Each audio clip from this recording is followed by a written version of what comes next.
Welcome to another installment of Donning the Armor. This morning we will begin in Ruth, chapter 1, verse 1.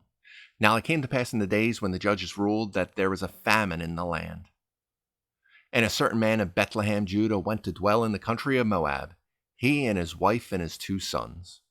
So here we come to another instance of something is happening during the time of Judges.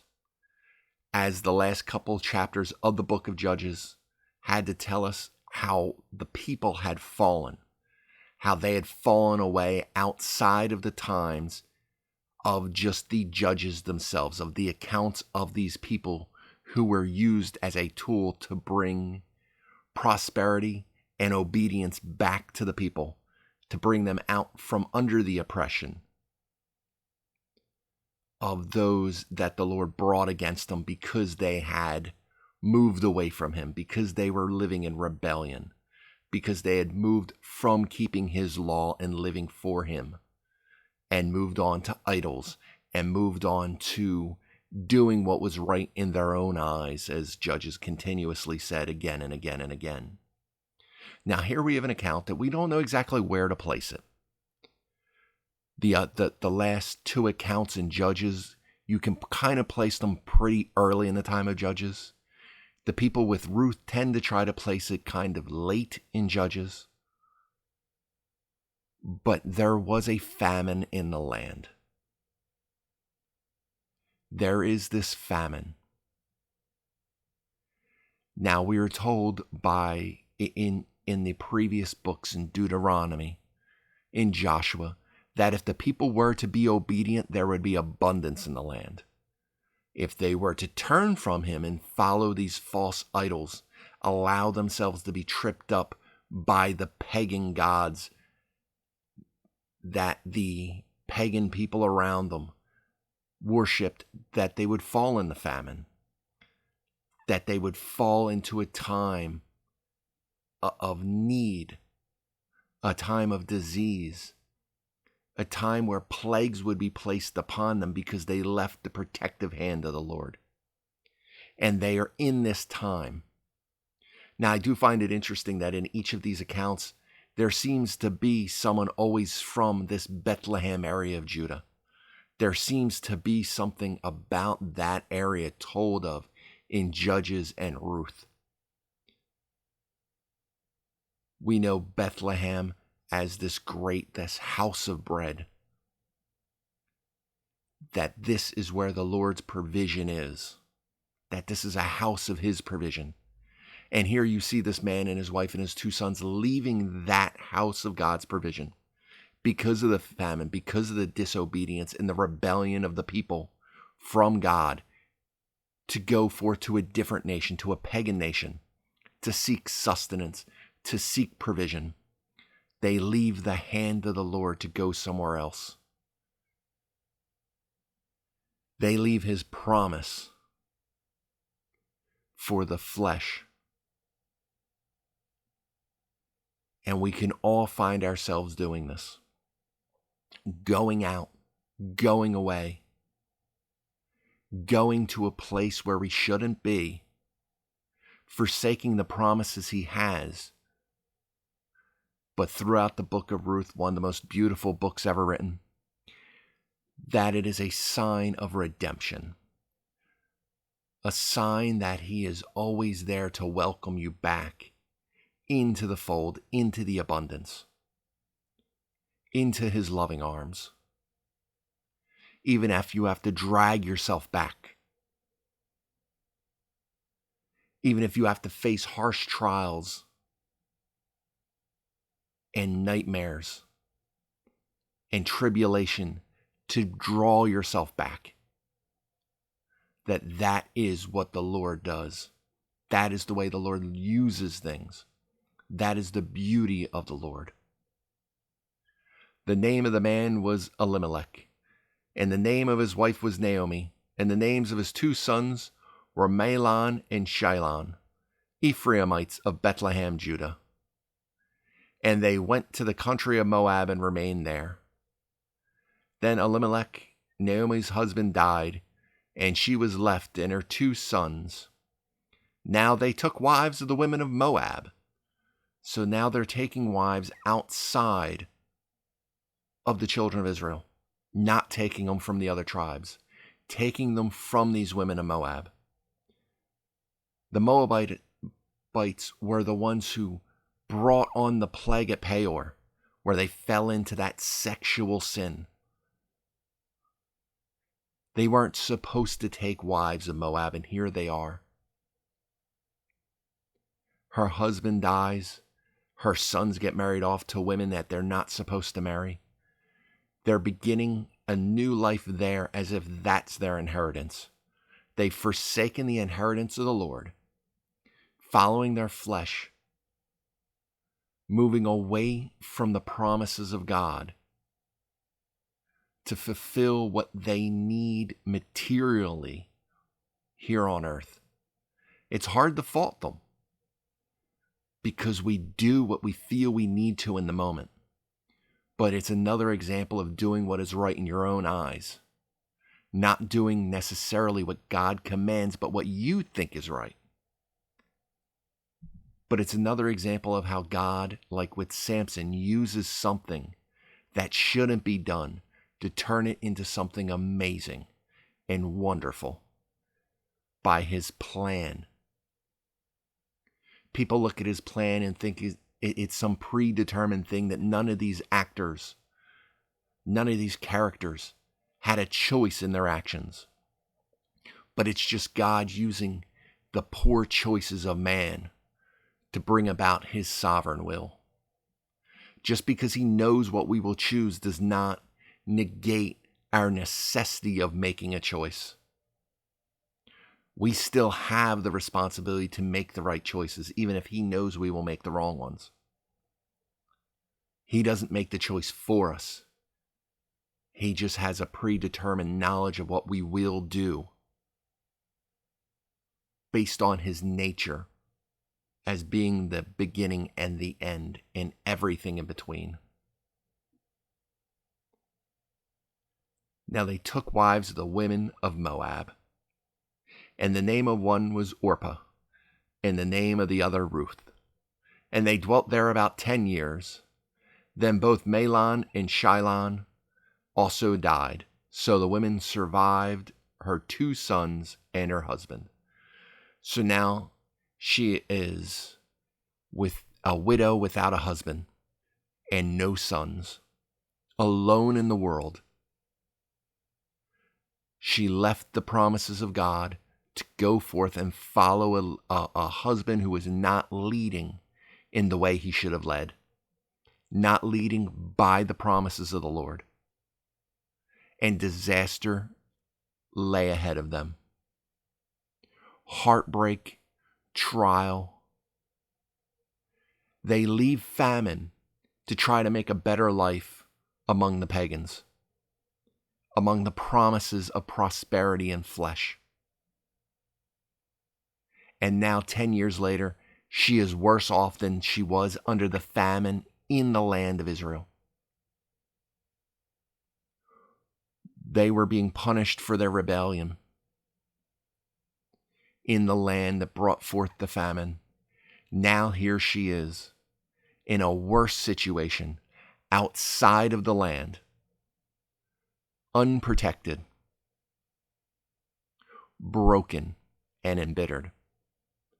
Then she arose with her daughters-in-law that she might return from the country of Moab, for she had heard in the country of Moab that the Lord had visited his people by giving them bread.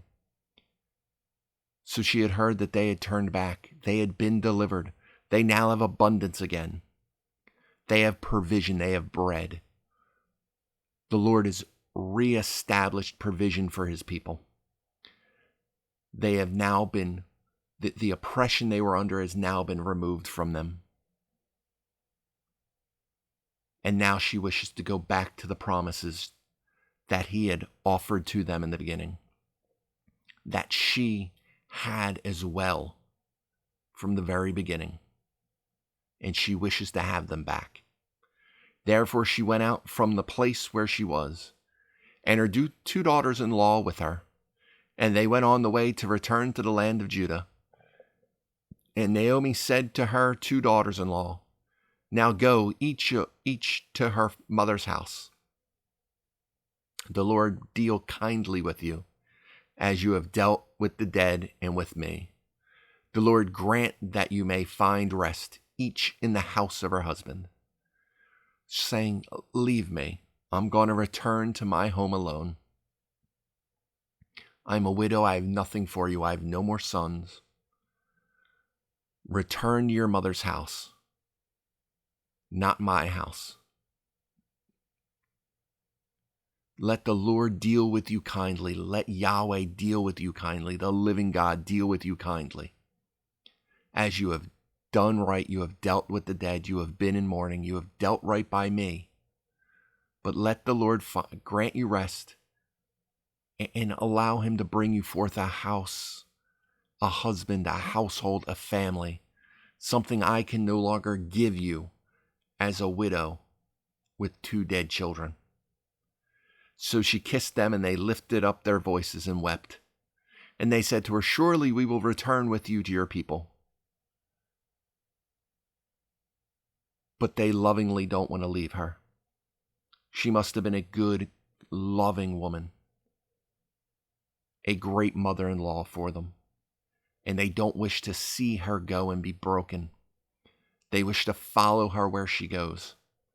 And that's a great testament about the person you are, is the people who will wish to see you well and the people who will follow you in that. Who you've been so good and such a light for people that even in the darkest of times they will follow you, that they will stick by your side, that you will stick together. And she's not doing it of herself. She's doing it by the work of the Lord. The Lord's name is on her lips. She's not cursing the Lord. She's not saying, go back to your mother's house because there's nothing for you in my land. There's no God. I'm returning there because I know nothing else. But that the Lord deal well with you. This great God who I have loved and cherished since my childhood. Let him deal good with you. But Naomi said, turn back, my daughters. Why will you go with me? Are there still sons in my womb, that they may be your husbands? As the law was, that if one son left a widow, that the next son in line would take that widow as his own wife. And as an older woman now, she's saying, are there still sons in my womb? Am I still capable of having yet another child that'll grow up and be your husband? By that even happened, you'd be an old woman by then anyway.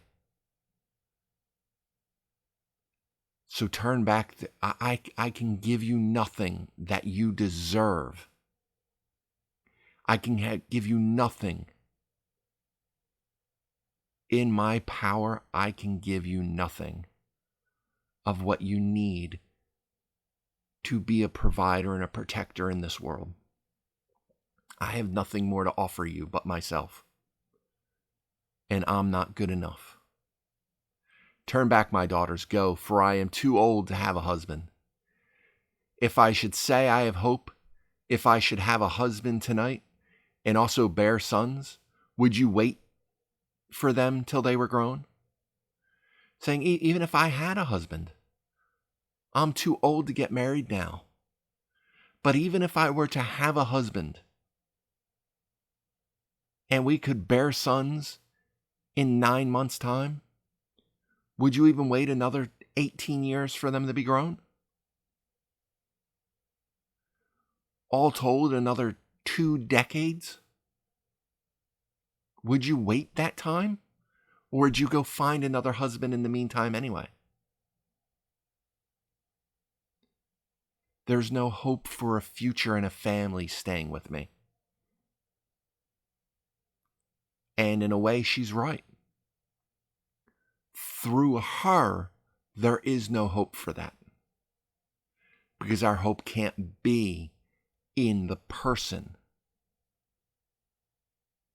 People cannot give us hope.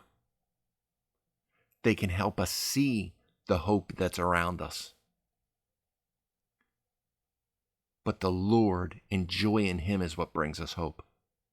And right now, Naomi has none of that. She hasn't forsook the Lord. She hasn't forgotten Him. She hasn't turned from Him. She's still looking to the Lord, seeing the provision He had in Israel, and wishing to go back to that provision. But she knows there's nothing she can give these women. Would you restrain yourselves from having husbands? No, my daughters, for it grieves me very much for your sakes that the hand of the Lord is gone out against me. Would you give up even having husbands for my sake? Don't do that. It grieves me so much that the hand of the Lord is gone out against me for your sake, that you've lost your husbands because the Lord has decided to put forth His judgment against me for what I have done in life. She hasn't let go of God. She hasn't forsaken God, but she does believe God has forsaken her. In her trials, she has seen what is happening. She believes God has forsaken her. She very much hasn't forsaken God, but she believes He's forsaken her, that He's gone out against her, and He has passed this judgment upon her and her alone. But there's something much more beautiful involved. Maybe there is a measure of judgment upon this family for going out and disobeying His commands. Maybe that is why the men had to fall, the judgment of the Lord. Or maybe this is just the plan He had for their lives, a plan to bring forth hope and beauty and wonder into the world. A plan that needed these things to happen. Using these people, making these mistakes to bring forth something good from it. Then they lifted their voices and wept again, and Orpah kissed her mother-in-law, but Ruth clung to her. So Orpah is listening to her words and going forth and leaving. She's seeing the wisdom in the words that she couldn't offer her anything. Because as a Moabite, she doesn't have the Lord to hold on to. She looks to the hope of earthly material things, and she leaves forth towards that because she doesn't see the more important rewards that life has when you have the Lord above all. But Ruth clings to her. Ruth will not let go of her. She will not leave this woman. And she said, look at your sister-in-law. Look, your sister-in-law has gone back to her people and to her gods. Return after your sister-in-law. She's returned after her own gods. Ruth is clinging to Naomi and Naomi's God, the one true living God. Orpah is returning to her people and her idols, the material, physical things of the world. That although if we feel like it satiates us for a time, it's only for this momentary affliction that we call life. That's all that can help you with. It all ends there. But Ruth said, entreat me not to leave you, or to turn back from following after you. For wherever you will go, I will go, and wherever you lodge, I will lodge. Your people shall be my people, and your God will be my God, and your God my God. I am not going to leave you. I love you. I will follow you wherever you go. I don't wish to have a life that I had before. I want the new life that you and your family spoke of. I want the God that you and your family spoke of. I want the God of your people. I want your God, the one that you won't forsake even though you believe he forsook you. Where you die, I will die, and there I will be buried. The Lord do so to me, and more also, if anything but death parts you and me. Wherever you go, I'll go. Your God is my God, and I will prove it by making an oath upon his name. So much so is the way that I put your God's name on my lips. I accept him and his authority over me. I will make an oath by his name that if anything but death parts you and me, the Lord will deal with me. I am making an unbreakable oath by the name of your Lord, by the name of the God I now call my own. An oath that the Lord takes incredibly seriously, as we've read time and time again.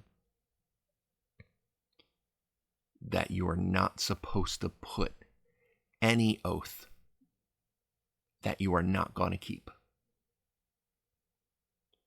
We read again and again in Judges by that last couple chapters and the dumb oaths that these people made that led them into a civil war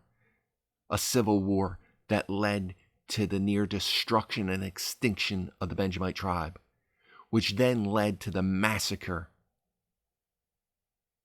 at Gilead, at Jabesh Gilead, which led to them trying to find loopholes around getting the Benjamites to have wives so that they continue their existence.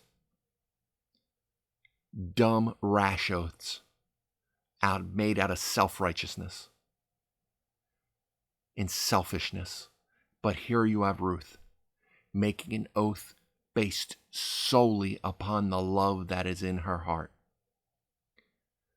for this woman who she had called mother-in-law for less than 10 years. But such was the example she made in her life that she was willing to step out from all that she knew to go to a land that not of her father's, a land she had never been, to submit herself to a God she did not grow up with. A selfless oath made by the name of the Lord, one that she had no interest in breaking. That is the amazing kind of love we're seeing Ruth go forth with. This selfish love to honor one's parent, although she is a mother-in-law. To honor her, to not forsake her and leave her to handle the struggle of life alone, but to honor her into her own age. Then she saw that she was determined to go with her, or when she saw that she was determined to go with her, she stopped speaking to her. So when Naomi saw that Ruth wouldn't be deterred, she just stopped speaking with her. Stopped trying to dissuade her. And they traveled together. Now the two of them went until they came to Bethlehem. And it happened when they had come to Bethlehem that all the city was excited because of them. And the women said, "Is that Naomi?" It's been years, it's been a decade. She might look completely different. She's been aged. But they might have also just been excited to see that she was back. They probably feared they would never see her again. So this can be taken in two kinds of ways. Is that Naomi? She doesn't look anything like she did because of the hardships of life. Or because they are excited.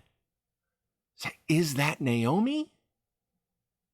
We haven't seen her in so long, and our sister has returned to us.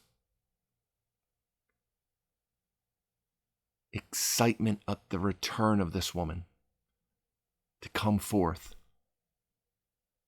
But she said to him, "Do not call me Naomi, call me Mara, for the Almighty has dwelt very bitterly with me. I went out full, and the Lord has brought me home again empty. Why do you call me Naomi, since the Lord has testified against me, and the Almighty has afflicted me? So Naomi returned, and Ruth the Moabitess, her daughter-in-law, with her, who returned from the country of Moab. Now they came to Bethlehem at the beginning of the barley harvest. Don't call me Naomi, call me Mara, call me bitterness. I'm not happy, I'm not joyful. Call me bitter, because the Almighty has dealt bitterly with me. I went out full, I had a husband, I had 2 sons. We left in a time of famine, with our bellies empty. But I went out full. But now I'm coming home again. I'm coming home to a place of abundance now. But I'm coming home empty. I went out from his promises full of everything that was truly important in life. I went out from under his protection. I went out from underneath his hand. I went out full.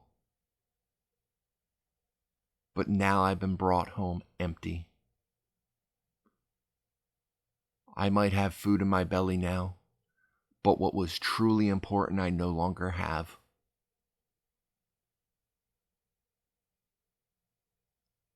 So often we get to this point in life where we look at the things we have, the food in our belly, the roof over our head, the material things that people have, and we consider that full wealth. But that's not wealth. That's not fullness. It's nothing. That's meaninglessness. There's nothing to be had there. There's nothing of importance there. There's nothing worthwhile.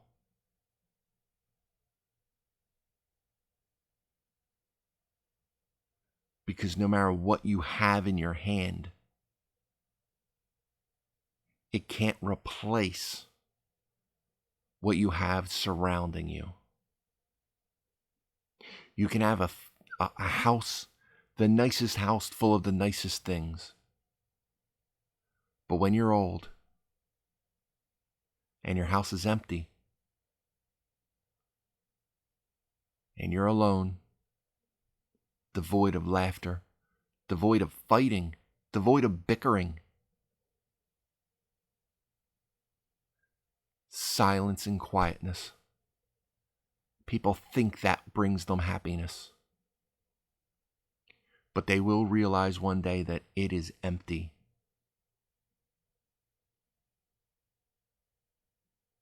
But the fullness and the wealth of loved ones around you, of voices, even those of discontent at times, fill you with something that means so much more than any materialism can attempt to fill that void in you. She went out with a family, with an empty belly and a full house. Now she returns to that same home with food, but that house is empty, save for one loyal daughter-in-law who has shown her great love, who has shown her love that she doesn't even believe she deserves. What a fantastic image of the true and enduring love that we should have in this life. The truth of this life, that the Lord has told us to go out, to join in union in matrimony. Many Christians will even point to Paul, saying, being single is great if you can do it. But when he's saying that, he is saying it in an expectance of what many of these same Christians deny, that the Lord will return, that the Lord is coming again to set up his millennial kingdom, that he is coming for us, and that we have a responsibility to spread the seeds of the gospel all around. So it's good to stay single, because then you don't have the responsibility of having a full household. You can gauge your full energy towards the evangelistic aspect of your Christian walk and your Christianity.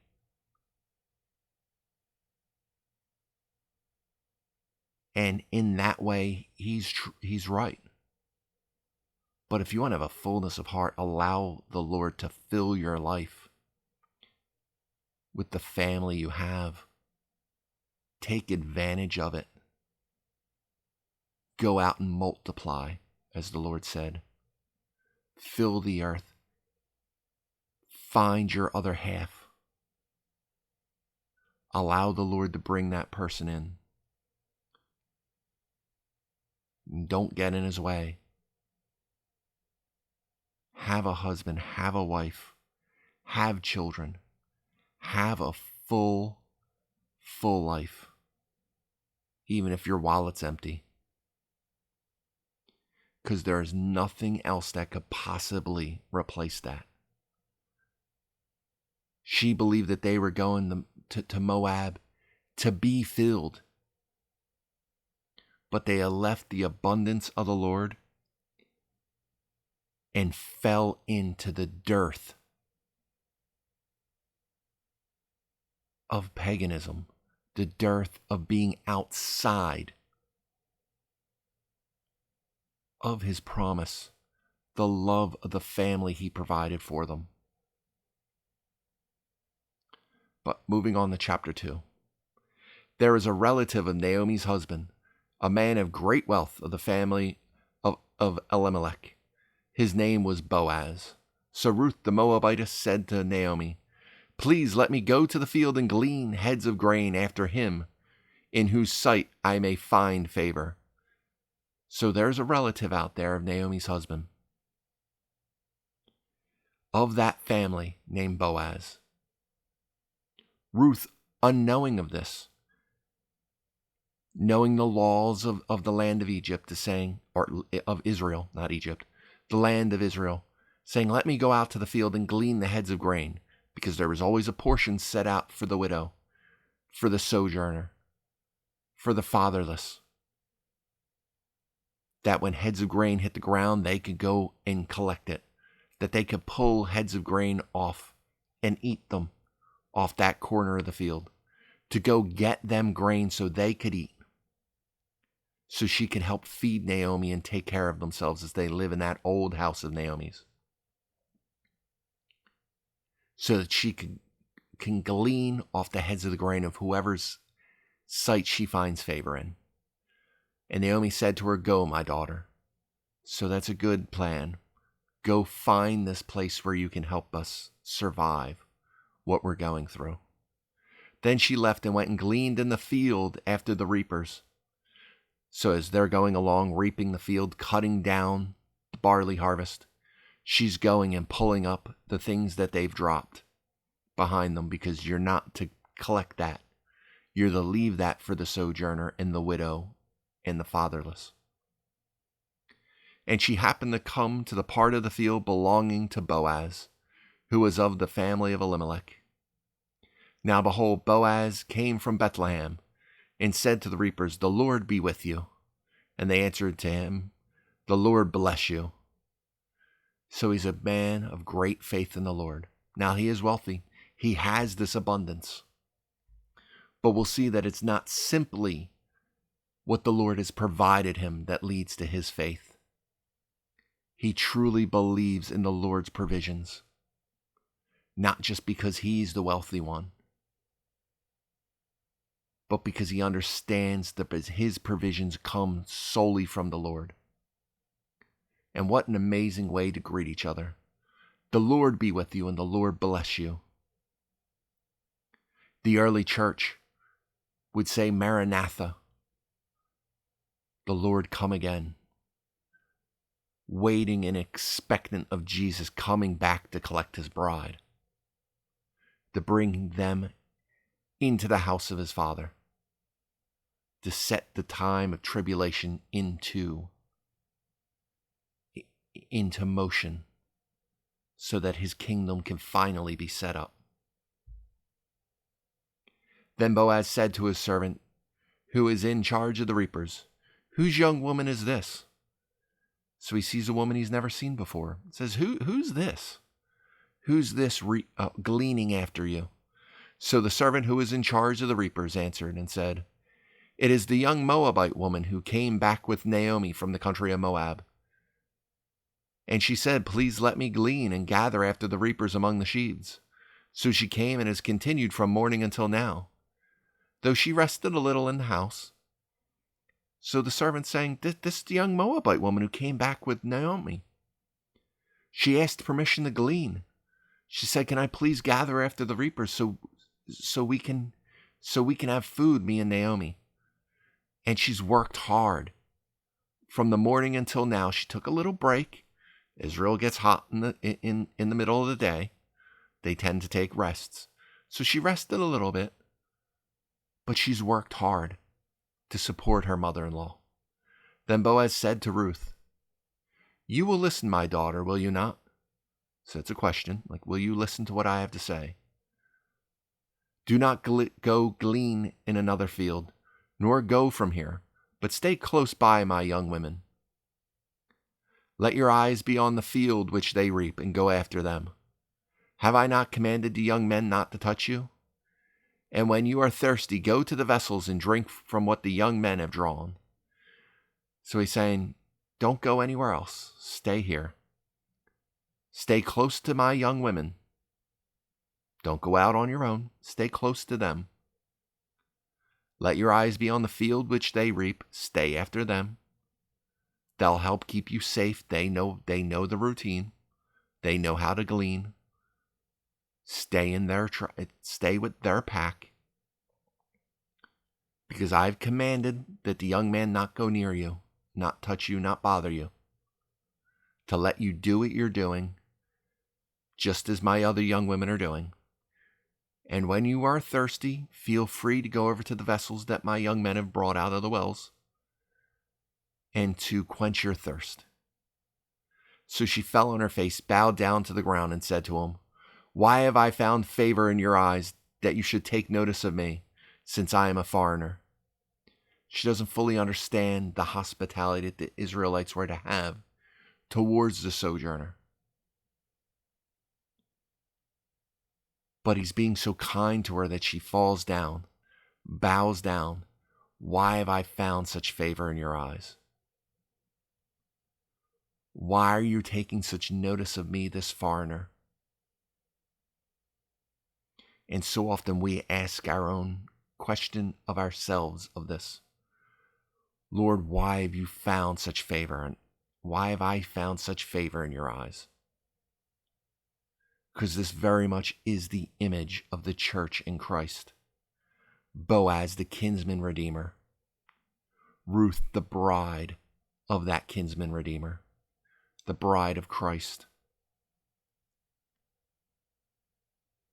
We, Gentiles, being grafted in, foreigners, sojourners, not the children of God from the beginning, not his chosen people, but allowing us to glean from his field, from the salvation he sowed among his own people. We're allowed to glean onto that and be grafted in, to be amongst his people, and to drink from the vessels, from the living water that he has brought forth, to quench the eternal thirst of his children. And we find ourselves asking that question, why have we found such favor in your eyes? What have we done to deserve this?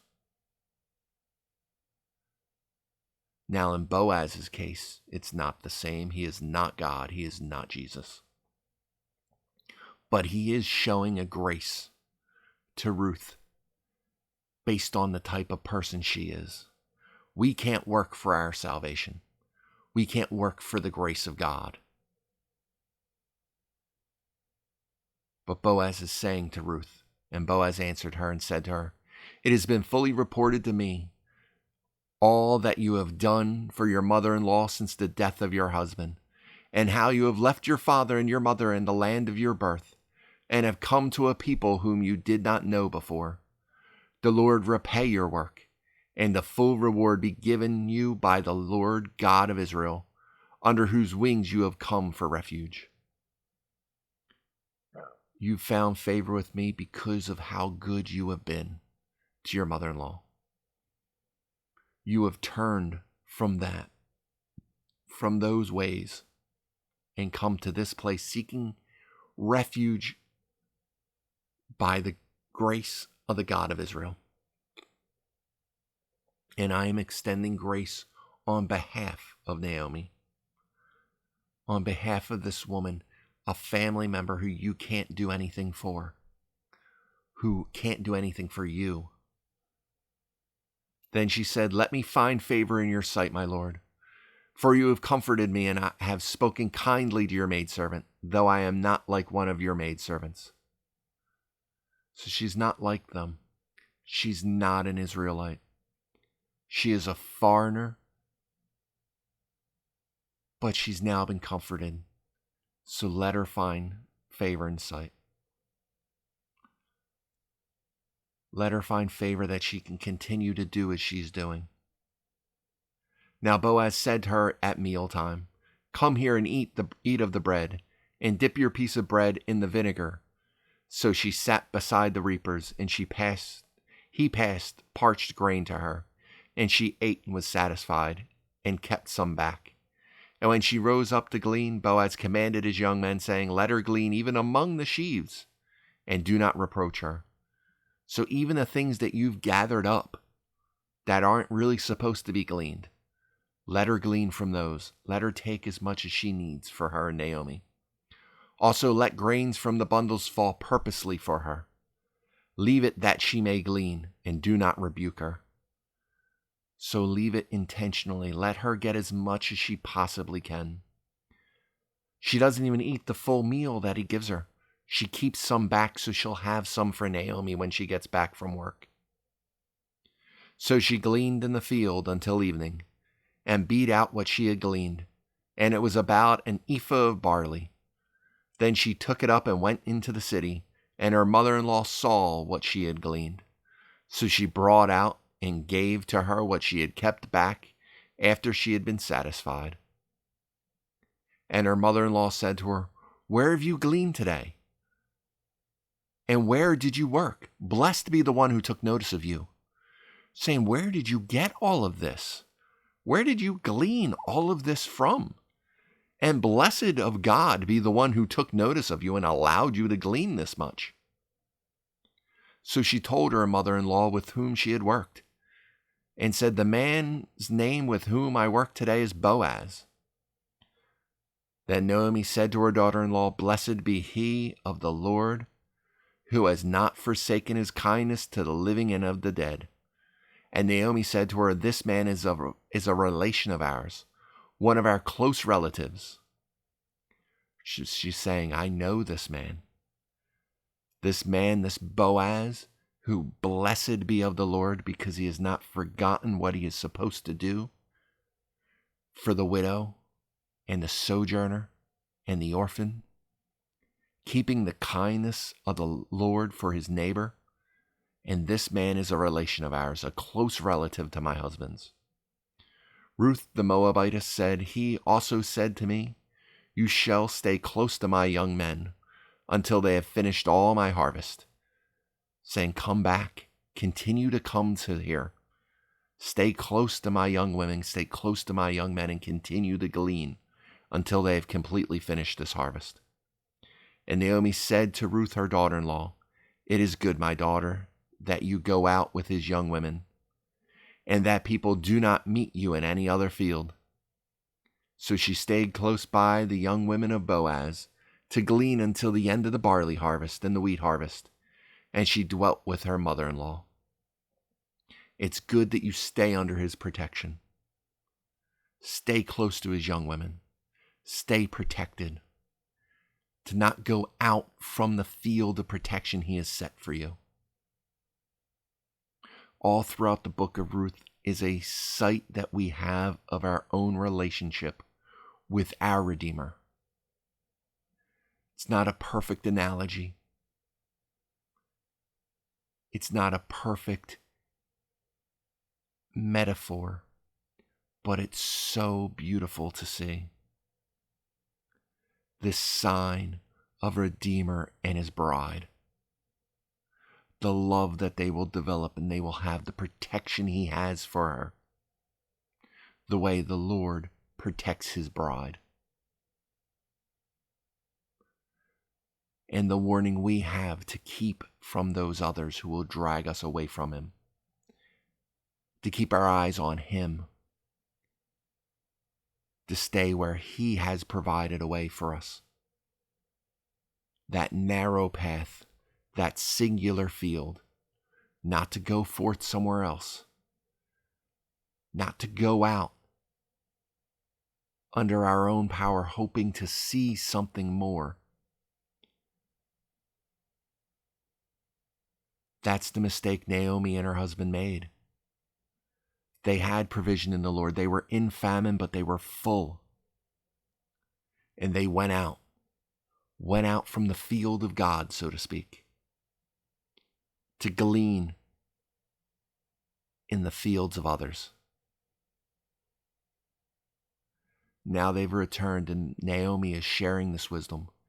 Don't go out from the blessing you've been given by God to glean in this field with this man under his protection. To glean what the Lord has provided you in his mercy and his grace.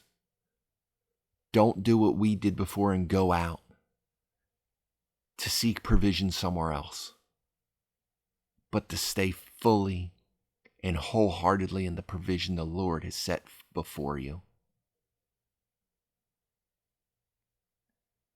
So often we fall to that envy, seeing a provision someone else has, and we don't think about where that provision came from, where they received it, why they have it. Is it from the Lord? Is it from the enemy? Is it sand sifting between their fingers because it's a work of their own flesh? Instead of seeing the provision, the solid and firm provision of the Lord before us, where we are full and blessed and have a hope in the things to come, because the things to come aren't here in the flesh, but are in the times to come, are in the eternity that matters, not in the momentary. That while we can chase happiness and chase excitement and chase a full belly, those things will fade away, will fall away, and ultimately come to nothing but dust and decay, and leave us empty and separated and broken and embittered. Stay where the Lord has provided a way, has blessed and loved and offered up something truly amazing, truly monumental, truly loving, and truly, truly special. Because that is the hope and plan he has for us. that love that He has, that sees us mercifully to something better and graciously unto salvation, something only He can give. Many try to chase after something that will fill the void in their belly when they need to fill the hole in their heart. Only the Lord can provide what will fill that. Only love, true love from the God of love will fill that. But anyway, that's where we shall end it for this morning. I hope to see you back again next time. I hope this was a blessing for you. And be blessed until the next time we come together.